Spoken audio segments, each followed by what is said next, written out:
Well, happy in here, like in Fahrenheit 451. Would you say tomorrow we'll talk about us? That'll be our question for tomorrow, so you can think about that. And it's actually not going to be "Are you happy?" but it's going to be more of like, "What does it mean to be happy?" But would you say in here, so far as the book, that people seem to be happy? They think they are. Okay.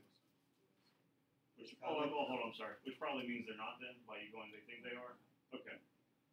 I feel like that's like the picture, like the comments have like those like flat faces, like you know how like they really show emotion. I don't think they show emotion. So you're thinking like a meh emoji kind of thing? Yeah. For them? So more of a like apathy / indifference, kind of like a lack of caring. Yeah. Okay. Hayden and then Gia will come around.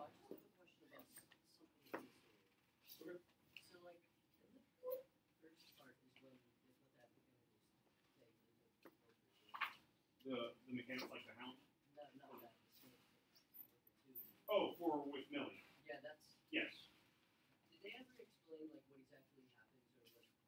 Well, and it is, and this is a scene that we're kind of like leading into. So I'm not going to directly answer it yet, but I promise within like 5 to 10 minutes we're going to get into it because it does involve Millie and this whole idea about happiness that I want to touch on. What was that?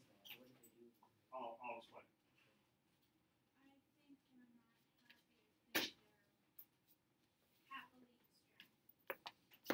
Okay.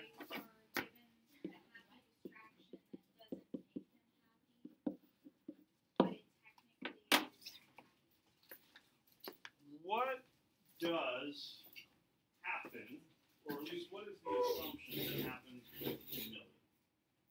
And kind of getting into like Hayden's question here about the electronic snake and all that kind of stuff.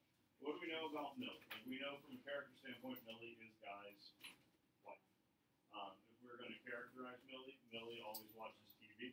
Millie always has her, they call them the seashells, but always has like her earbuds in. Millie would probably be one who would be, quote unquote, happily distracted. What's the assumption that is made about Millie? As to why does she have to get this robotic snake thing kind of going through her? She takes too many sleeping pills. So the question becomes,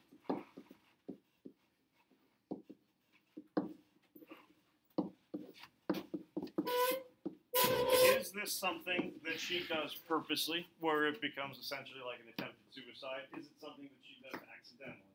I think the underlying argument that Bradbury would be looking at is it's something that's done purposely, but she doesn't acknowledge that it has kind of happened.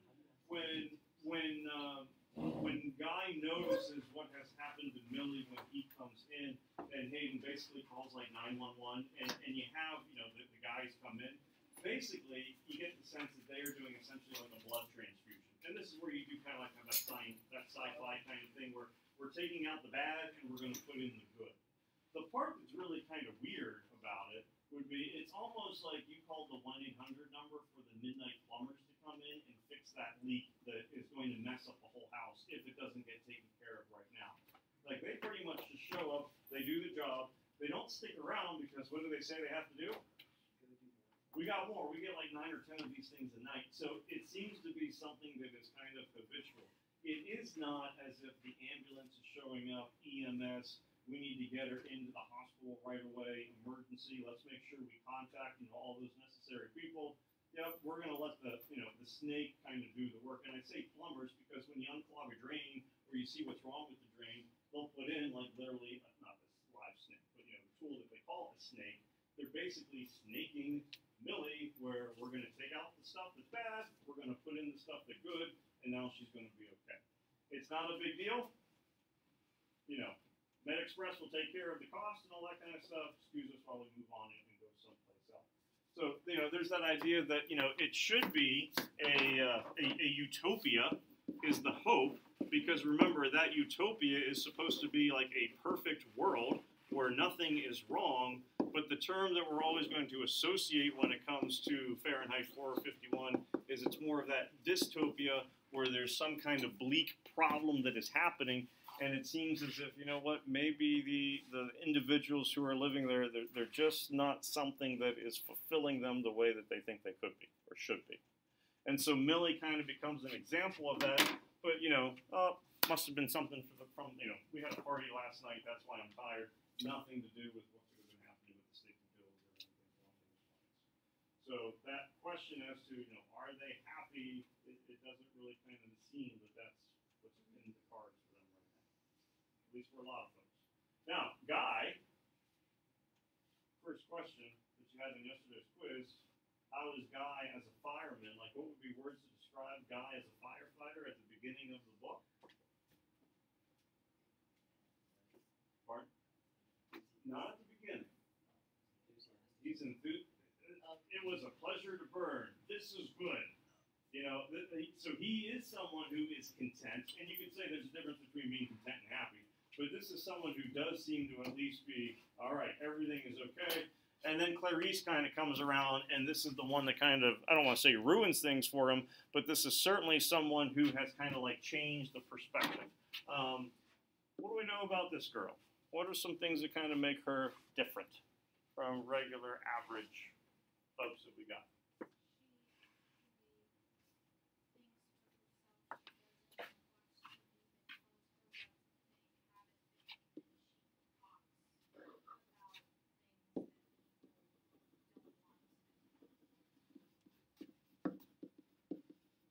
So she is an independent thinker. She is someone who's going to ask questions, probably like why, how.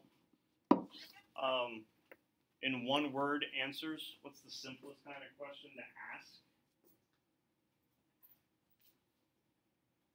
Not why, not how. Probably what? What's for lunch? I don't know. Specifically what kind of food? I don't know, we got on the menu today. But you can find the answer to it a little bit easier. You can be told the answer to it. Alexa, what's the temperature today? The temperature is 53 degrees. Okay, now I know. Why, how, those are things that become a little bit more complex. That's something that's going to be required of an independent thinker. That's something that kind of goes with Clarice. Hayden, you had a question or comment? No, I thought you said, Okay.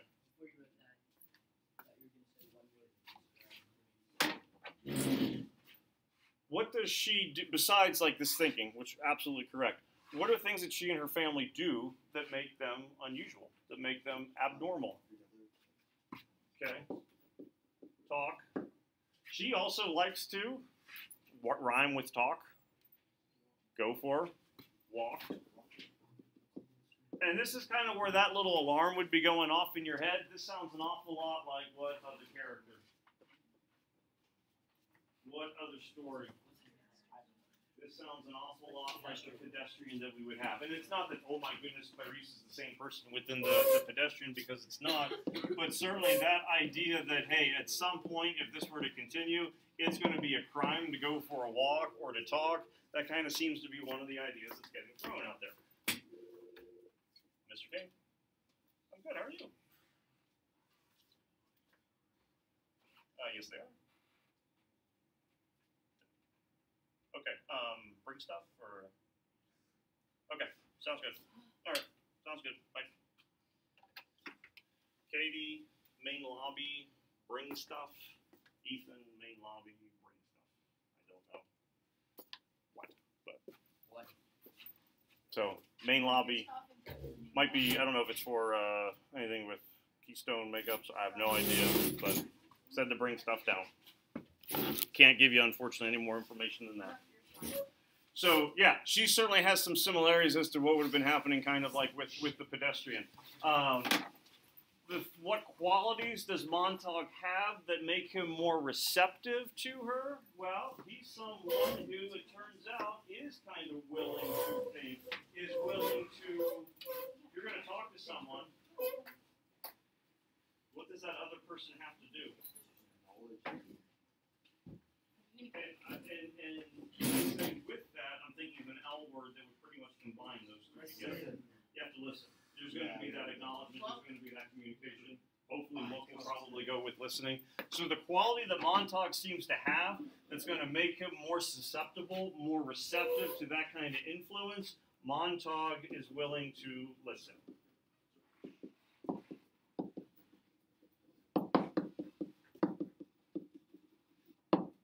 Which she acknowledges is something that is very rare, and that's something that is also very rare given his profession, especially rare for a firefighter. I shouldn't say a firefighter, but a fireman, because they don't fight fires, but they're actually going to be the starter of them. Well, I mean, the way that the Beatty kind of sets it up is that there isn't. I mean, the homes, I mean, we could always kind of, what if, this kind of circumstance, this could happen. From a home standpoint, there's no need for it, because the homes are fireproof. Could you have a car accident, explosion, fire happen? Maybe, but that's not something that honestly ever literally gets addressed. And certainly Beatty does some things that kind of change, the history.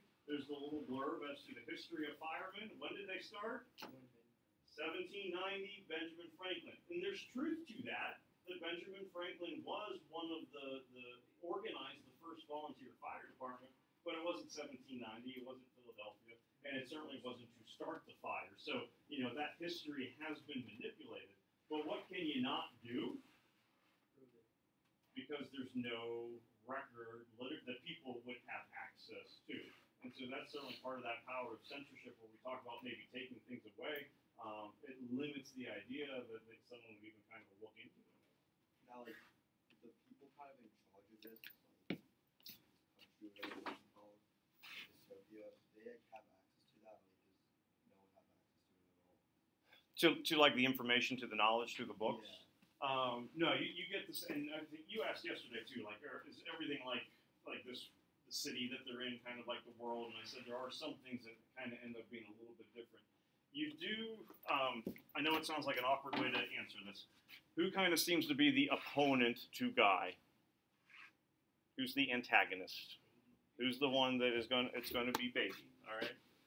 One of the things that you're going to notice, Zach, if not already, Beatty does a lot of allusions. Beatty does a lot of quotes. So when they, when the lady gets burned alive with her books, and she starts making quotes from 1555, Beatty is the one who goes, oh, this is what Latimer was saying in 1555 when he was being burned at the stake in Oxford, England.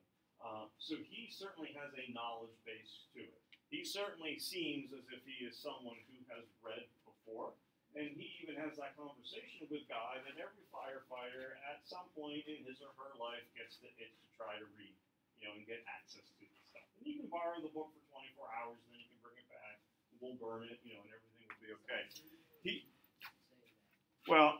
So in part to Zach's question, yeah, I think people certainly do know some things. And maybe you got to be part of like the private exclusive club to get to go the insight to it. I think Beatty, and I don't mean like, where you are in the morning before you come to, but if you think of it like as a verb, bait. There's a noun, you go fishing, you put bait on the hook, or you can put bait out you try to bait an animal. What are you trying to do it? Whether it be a deer, whether it be a bear, you're trying to catch it. I'm even thinking of a T word. Trap it. Yeah, and take it. You set the trap, and then you're able to take it or whatnot. So, Hayden, what is Beatty really doing a lot? I would say he is baiting Guy, where yes, the idea is to trap it.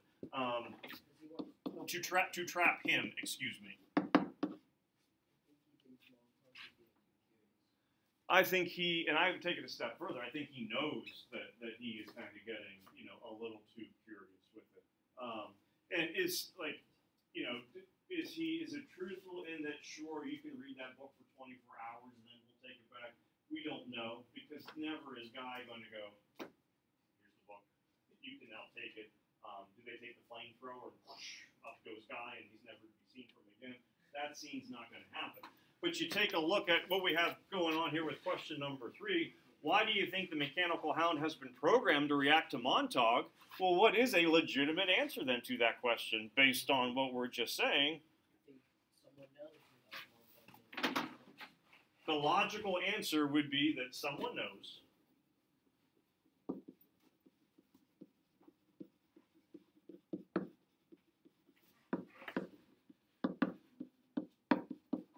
And I think it's certainly a potential someone certainly could be Captain Beatty. So when it comes to the flip side of that sheet, you know, I think it was question number 12, 11, 12, asking what are some examples of foreshadowing that are going on. You could certainly make the argument that that hound could be an example of foreshadowing that Beatty knows what's going on.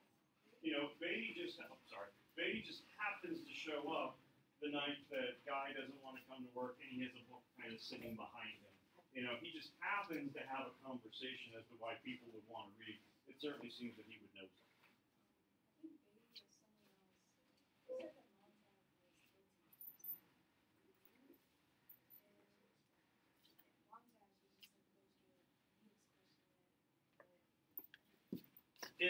It's kind of like when he first goes in and the dog's kind of like doing the sniffling kind of sign to it. And think about what this dog is, because it really would be like a scary type thing to deal with. You got this literally a mechanical hound, so you got this robotic dog. I haven't seen one, but I would assume that it's, I don't have books, I don't know what you're talking about. It's probably going to be, you know, size of a kind of typical dog, but it has this needle that then kind of comes out, and if you're the book person, it's going to hit you with the needle, and you're going to get some kind of venom, poison, whatever is going to, you know, kind of come into you. But he walks by, dog kind of starts sniffling, Beatty's kind of saying, you know, almost snarky kind of comments like, is there something that you need to hide or whatever, or yeah, you can even kind of start going at that point. And you think about who the firemen are, and then Austin, we'll get to you. And recall the names of the other 2 firefighters. We got Beatty, we got Montauk. Dates. One begins with a B, one begins with an S. You're close. Okay, it's Stoneman, which is a last name. It's not like something, you know, abracadabra is this person's last name. And the other one is Black. So, Stone.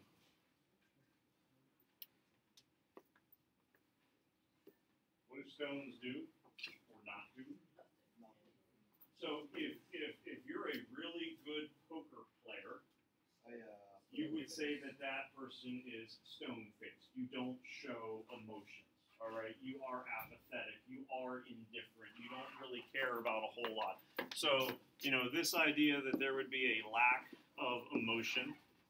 And then, you know, with Black, firefighter, you think of cinders, you think of ash, you think of something that has been burnt. So these 2 certainly have the names that are going to go with the firefighter. You have or the firemen. You have Beatty, who is going to be baiting in folks. And then you have Mr. Monday. Since Montag is Monday in German. But what's his first name? He's just a regular, or at least potentially any regular average Joe could have these same feelings that manifest themselves in God. So, how does it make sense that I did one thing, like, if they were, how does murder just like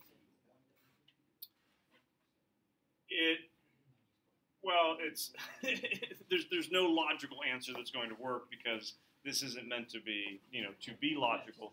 If you are one, like, you know, and the woman ends up kind of being a perfect choice, do they, and I don't want to make it sound like therefore they're in the right. Does she get murdered against her will? No. You know, so, like, pretty much, like, come on, like, and she's the one who actually does what? She lights it. I mean, the fire is going on, but she is the one who, right by her, she's going to, she has the lighter. She's the one who's going to go out and do this. And you think about, picture this woman. She has a lighter in one hand. What's in the other? What would she be protecting? Books. All right. So yeah. So she has like fire in one hand, book in the other, stately kind of standing here. It sounds or would look, seems an awful lot like a Statue of Liberty, where now this idea of in what kind of world is murder allowed, in what kind of world are books going to be burned, in one where you don't have any of that liberty, you don't have any of that freedom, you don't have any of that independent thought that Clarice has, the guy maybe kind of has the potential for. Why does she choose to burn herself along with her books? Because she can't live in a world like this. You know, there's no reason for her to exist in this kind of world. And for her, what is going to be more important than the law? If we're doing a greater than or equal to, you have the law on this side. What's going to be the one going in over here? What's more? I'd say I'm thinking of something abstract.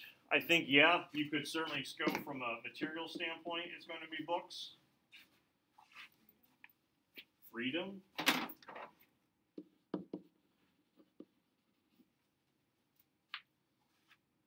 Abstract ideas. Knowledge. You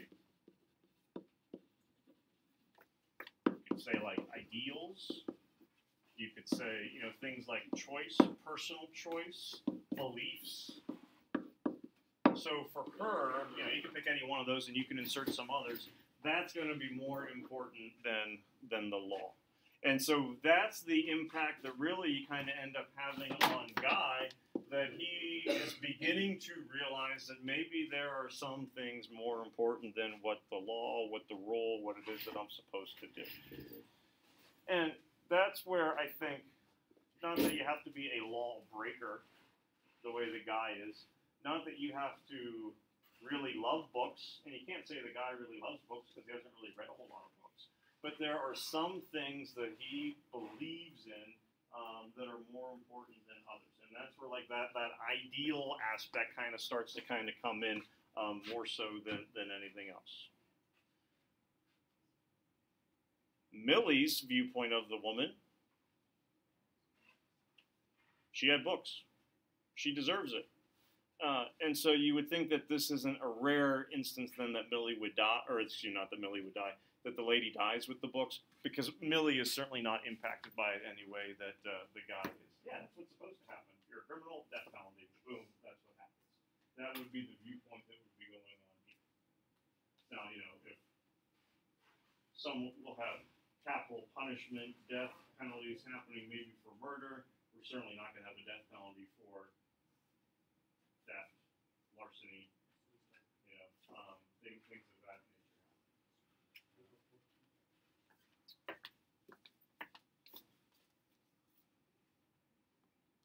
What kind of TV do they seem to watch? They call it shows, family.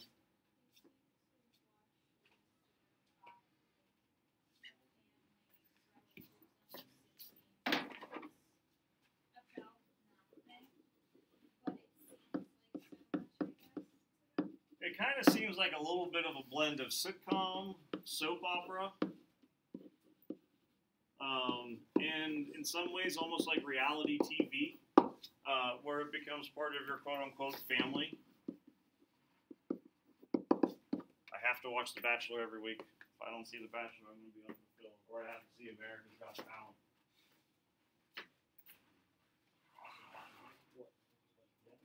No, Bachelor. So, you know, it's really, you said, a show about nothing, and that's pretty much what is taking place here. So we're having those ideas of the books, the knowledge, the intellect. What's it getting replaced by? It's getting replaced by family, but it's basically getting replaced by absolutely nothing. Minimal content is happening to it, you know, kind of whatsoever. So what's the point of Bradbury's description of the kind of shows? Well, this is where it's going to be a little bit of criticism and exaggeration And what would be one of our vocab terms that we had from earlier?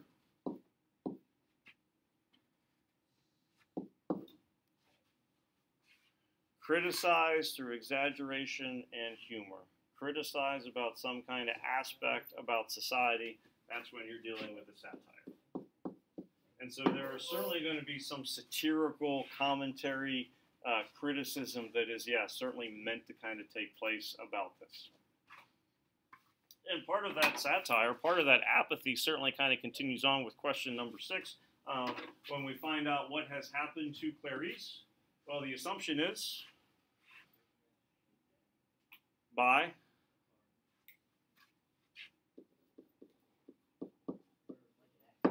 yeah. Oops.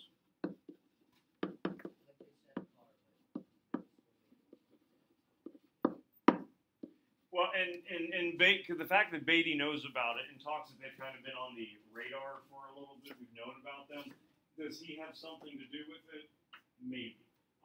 One of the elements, I think, within the book that certainly is kind of getting looked at, and again, this is 1950s, keep in mind. 10th grade, junior year, what's the big life moment? Oh, that's pretty impressive. I applaud you for your college and sophomore, 10th grade year. But yeah, driver's license. You know, this is when you're starting to drive. And in the 1950s, like the big social concern that's going on is those crazy teenagers driving cars and whatnot. All they go is nonstop, reckless drivers. It's certainly being a stereotype that's going on. What is he doing with that, though, with the book? Or they're going to be driving 120, 150, 200 miles per hour. They're going to be running into people left and right. If you let Zach have a license, this is what's going to kind of happen. So one of those fears that would be going on with the 1950s, he's certainly kind of emphasizing with that car accident. Is it ended up being an accident? We don't know. But what does this tell us about Millie and their society, and the fact that what's disturbing about it is it's not really of any kind of consequence again to her, where it's going to be more of you do what you need to take care of yourself. You don't worry about the impacts and the effects that are going to be happening to other people. What's that? Well, that's good, because what we would hope is that there's still at least going to be that care, sympathy, empathy. Those are the things that are basically kind of being eliminated from that culture. And not that all those things are only kept because of books being alive, but as you take different elements, we become less human. What's part of being a human? Caring about other individuals. Going back to earlier in the story, Clarice said that children used to like kill each other. Or they used to not kill each other. Extremely violent. Mm-hmm. And she did mention about car accidents then. Which makes, and it's very ambiguous. And ambiguous can mean a couple things. It can either mean that it's vague, you know, that something is missing that should be better. Ambiguous also can mean that there are two potentially equal outcomes that could be happening. There's definitely support when she's describing her day at school, and you know, she'll say that, you know, she's already had 10 friends in the last year who have been killed, you know, from other teenagers. That, yeah, you have violent, you have reckless people. The fact that she could die in a car accident, be struck by a car as a pedestrian, again, she's the pedestrian in a way, makes perfect sense. Based on what Beatty kind of says about the family, it also seems at least legitimate to kind of think that, hey, could he have something to do with it? But that's really what, you know, kind of emphasizes that she is so unique that you have a very dehumanized, you know, where I'm not worried about the life of others. I'm not worried about what happens to others. I'm not worried about what I see so long as I have something to placate me with my big 3 walls of TV and some shelves. It also seemed like that was kind of normal because she mentioned that it's a common thing in school, and Mildred didn't seem like she cared at all. Like it's a normal occurrence. And Clarice, like, you know, even has to ask, you know, the people used to not kill each other. You know, so the idea that there could be something other than this taking place is, why would that happen? And so, yeah, you know, going back to, is it okay to murder people? It doesn't seem that it's being condemned, you know, at the very least, all that much. Yeah, I'm really resistant for can you basically free ownership murder anyone? That idea never comes up. It's kind of just But out there. It certainly it doesn't seem that anyone would really care. So it's kind of But- just like, oh, if you did it, then. But at the same time, like if you generally you kind of think of murder as being a crime of passion. There's some kind of strong emotion that's taking place that is causing another person to take the life of someone else. There doesn't seem to be anything about these people that would give them enough emotion to want to do that. You know, so I kind of feel like yes, but in the same way, it may not happen enough because if I'm solely consumed about only me and I'm not worried about you, crimes of passion aren't probably going to happen. But if I'm not passionate, if I'm not emotional about anything, I'm certainly not going to seem to care all that much. You know, if it were happening, if it doesn't deal with me, if it doesn't involve me, then it's not going to be something that is going to be, you know, all that important to me. And I think that's where, like, question number 9 really becomes critical. You know, what's Beatty's explanation for the current state of their society? You know, the idea that books are dangerous, literature is dangerous, ideas are dangerous because it can make people upset, it can offend people, and that's where you're kind of getting that emotionally charged response that's taking place. And so the best way to eliminate that is to eliminate anything that could potentially cause any kind of idea or concept. Tomorrow, when we come in, we're going to hand out. It's going to look a lot like those class notes that we did with metamorphosis, where we had a couple words and page numbers and all that stuff. We're going to be taking a look at, for the most part, with symbols. So, taking the same conversation that we've been going with, taking the same conversation that we've kind of been going with, we're going to take these ideas, these concepts, and try to apply to some symbolic things. But one of the places that we're going to kind of start with, I mentioned, is that question: what is happiness? Define happiness. That's going to be a place that we start to see what kind of ideas you have for that. If you're not here tomorrow due to keystone testing, makeups, or anything going on, just remember Friday, vocab quiz, keep an eye on it.